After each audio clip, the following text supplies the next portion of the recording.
Azərbaycan parlamentarları 2014-cü il üçün sonuncu dəfə toplaşmışdı. Millət vəkillərimiz bir çox məsələlərə aydınlıq gətiriblər. Onlar parlamentdə müzakirə aparan zaman Milli Məclisin çölündə onlara səslənənlər də var idi. Əvvəlcə gəlin içəridə baş verənləri göstərək.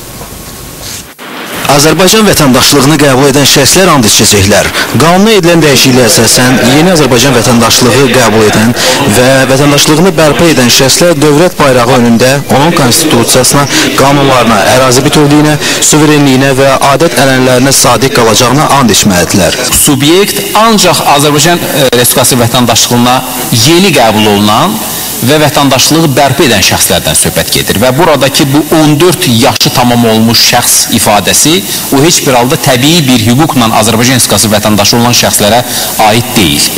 Andın mətninin adət-ənənələrlə bağlı hissəsi millət vəkillərinin mübahisəsinə səbəb oldu. Respublikanın qanunu olur.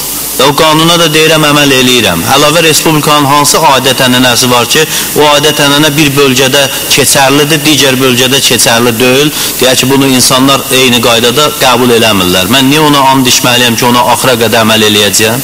Millət vəkili Zahid Orucu isə Bakıda yaşayan 30 min erməniyə diqqət çəkərək təklif elədi ki, onlar da bir vətəndaş kimi proseslərə, o cümlədən girovlarımızın azad edilməsinə çağırış etməlidirlər. Yeri gəlmişkən Dağlıq Qarabağ problemindən söz açan bəzi millət vəkilləri məktəblərdə hərbi dərslərin keyfiyyətinin artırılmasına diqqət çəkdilər. Deputat Qənirə Paşayeva şagirdlərin orduya vətənpərvər ruhda silahla davranış biliklərinə malik halda gəlməsi üçün iş görülməsini vacib saydı. Magistrların hərbi xidmətə çağırışdan möhlət hüququ verilməsi də müzakirə edildi. Elm haqqında qanunda bu məsələnin həllini tapacağı gözlənilir. Millət vəkili Siyavuş Novruzov isə əksinə orduya elə təhsilli, savadlı gənclərin lazım olduğunu vurğuladı. Əlillərə dövlət və özəl müəssisələrdə vakant iş yerləri üçün ayrılan 3%lik kvotanın artırılması da təkliflər sırasında idi. Milli Məclisin bu ildə olan son iclasında vergi məcəlləsinə edilən dəyişikliyə əsasən avtomobil sahibləri yol vergisindən azad edilib, Azərbaycanda istehsal olunaraq daxili istehlaka yönəldilən və idxal edilən avtomobil benzini, dizel yanacağı və maye qaz yol vergisinin vergi tutma obyektidir.